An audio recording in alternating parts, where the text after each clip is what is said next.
Kambri Crews is up at a cabin in the Catskills, and she just received all of her dad's personal belongings in the mail. So my dad's entire life, it's all in this one box. Let's see. She pulls out his books, his towel, his prison-issued clothes. And they all look pretty worn. Here's a roll of toilet paper with a disposable razor. File folders with legal papers, recipes, his letters. He wrote me this in a letter. It's from Sonia Tates. What children take from us, they give. We become people who feel more deeply, question more deeply, hurt more deeply, and love more deeply. My dad wrote that to me, and he said that was us. That was you and me. In a separate package, Kambri also receives his ashes. Her dad died in July in a Texas prison. Oh, boy. It's taken years for Kambri to reconcile with her dad, but they finally had. They were even planning to go on a road trip when he was paroled. Now she's wondering whether she should go anyway, with his ashes, riding shotgun.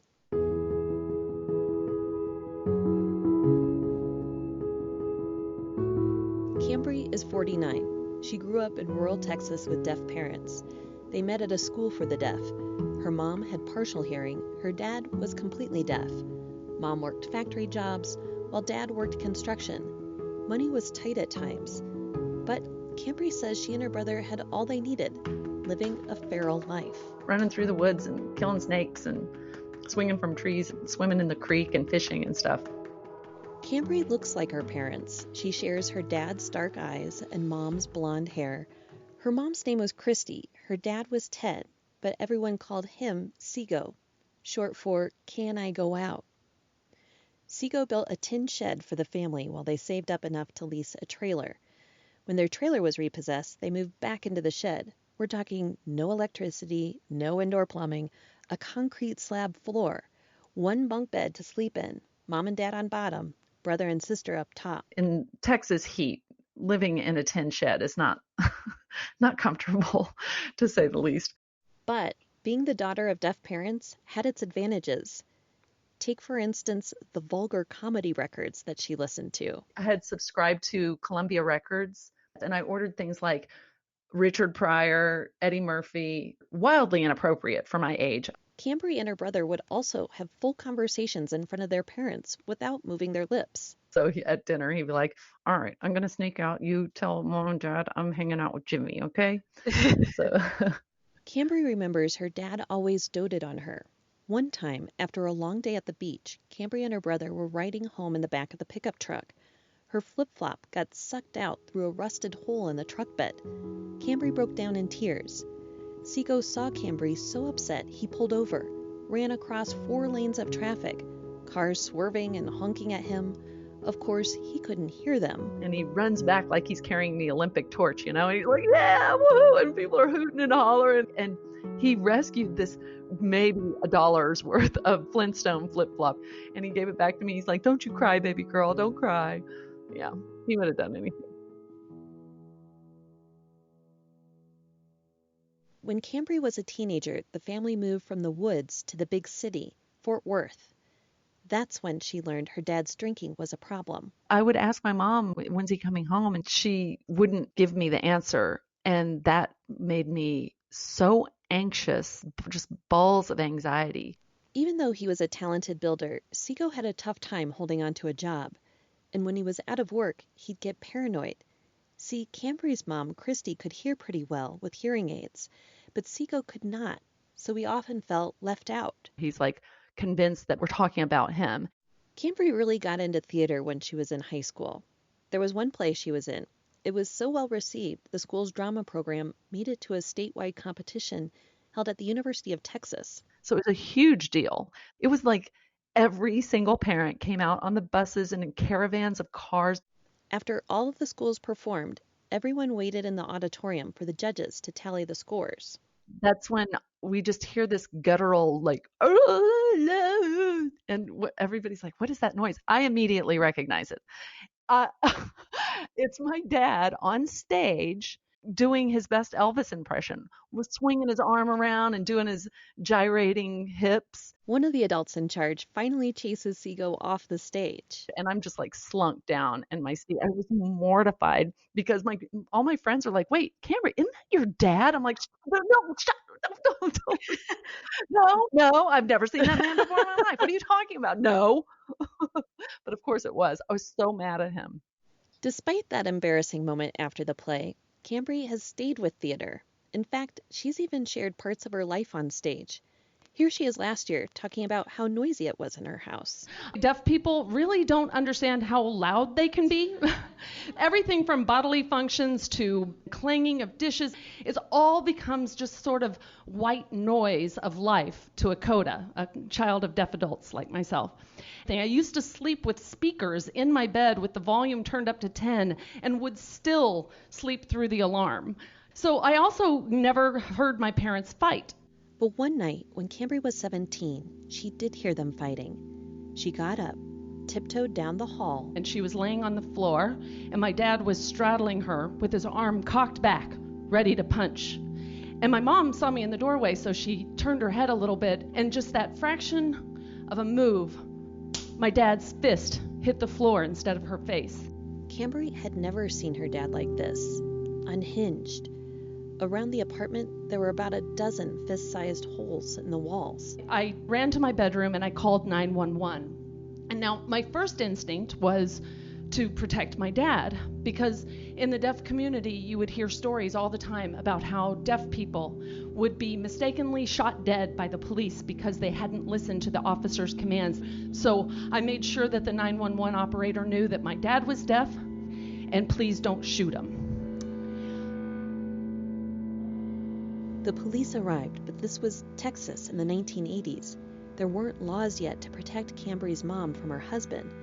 So all the police could do was escort him out of the apartment and back into his car, even though he was clearly drunk. Kambri and her mom went back to bed, both in a state of shock. And that's when I hear a tremendous crash. Sego had kicked down the door. Kambri came out of her room and he charged her. She tried to call 911, but her dad yanked the cord out of the wall. Then he corralled Kambri and her mom into the dining room. I would scream, "Somebody! Call 911! Somebody! Call 911!" Nothing. So he turns his attention to me. And he wants to make sure that I know what a terrible human being my mother is, saying, "Your mother is an SLUT slut." And he's searching my face for a sign that I'm on his side. Kambri kept a straight face. Sego snapped.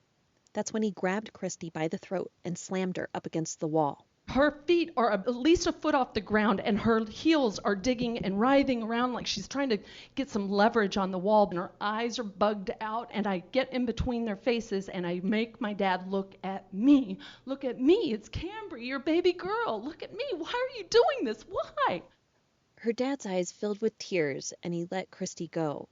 Kambri ran for the phone, and the police arrived soon after and arrested Sego.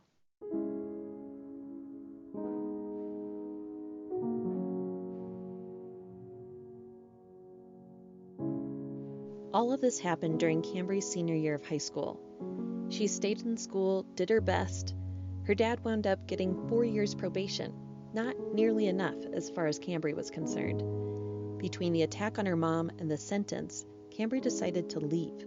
She married her boyfriend, took his last name. Right after graduation, they took off to Ohio. Back in Texas, Kambri's mom managed to keep herself safe. But for a long time, Kambri was angry. Angry she didn't go to college. Angry no one took her dad's attack seriously. All that time that I'd felt like I'd been gaslit by everyone being like, "Oh, it wasn't so bad. He didn't mean to hurt you. You just forgive and forget." But Kambri couldn't forget. She had violent nightmares about her mom and dad. She coped by working hard. At 26, she became assistant vice president of a bank. But she wasn't happy. Life was happening to me. I wasn't controlling anything at all.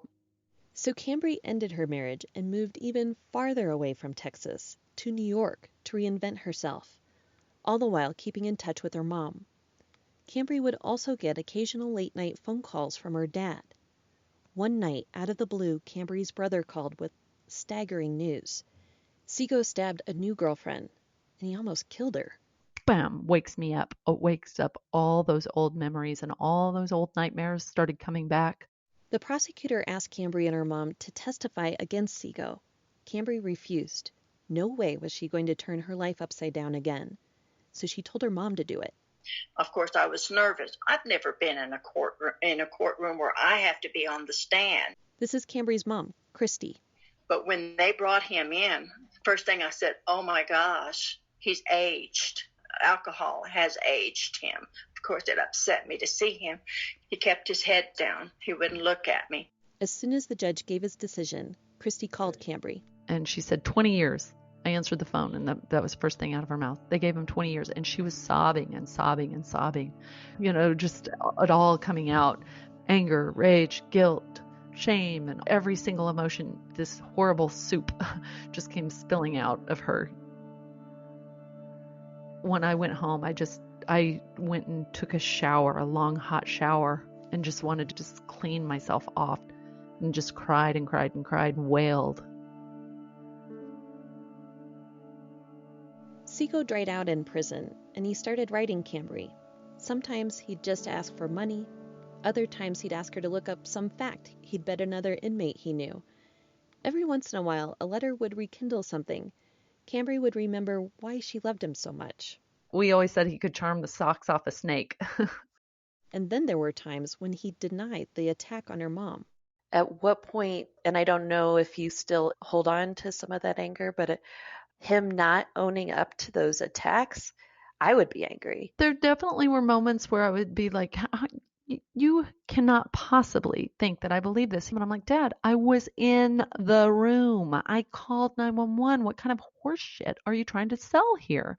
I think there's a part of him that wants to believe it because he was a blackout drunk, because he doesn't remember the details. And how could he have done something so terrible and not even remember it? He makes up lies just to be able to live with himself. As she's wrestling with a tangled knot of emotions, Kambri kept busy. She opened a performance space in Queens and started interviewing her family to write a memoir.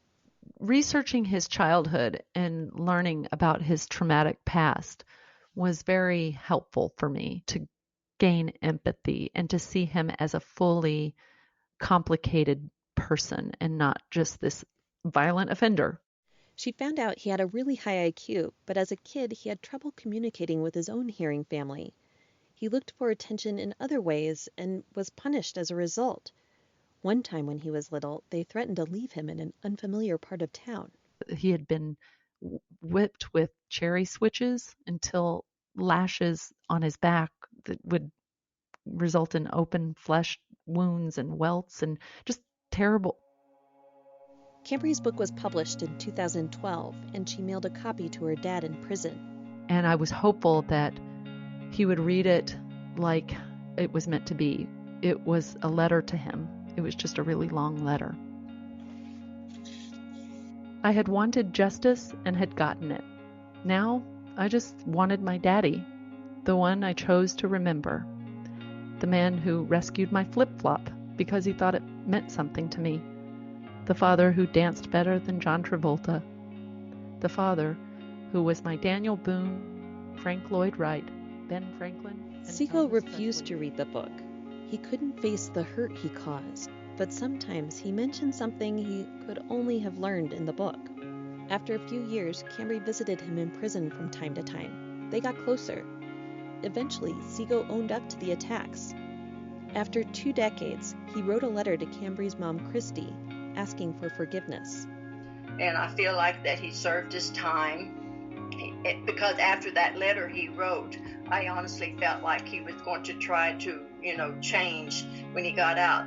If he had not been an alcoholic, if he had just been the good guy that I married, stay straight, he would have been a wonderful husband and a wonderful father.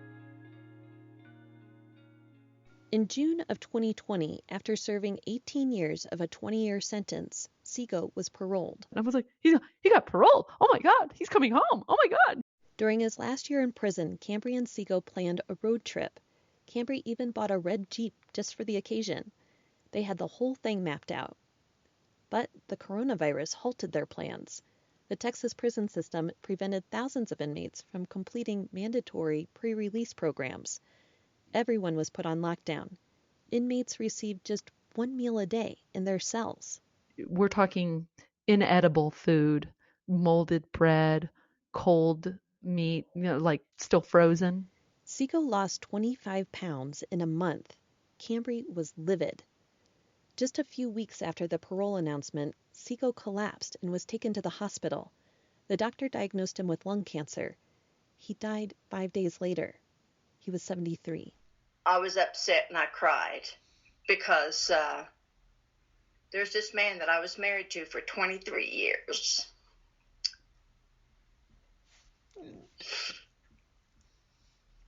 And you had 2 kids with them, a whole life together, yeah. Yeah.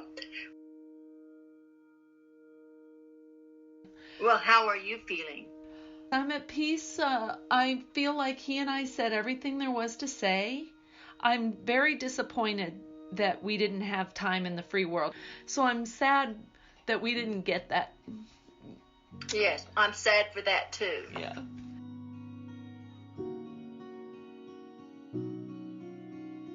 A month after he died, Kambri held an online service. Yeah, so this is weird, right? 2020 Zoom memorials. We're going to be winging this. And during the memorial, she showed Sego's artwork, the scrapbooks he made of all the pictures and postcards she and her brother sent him.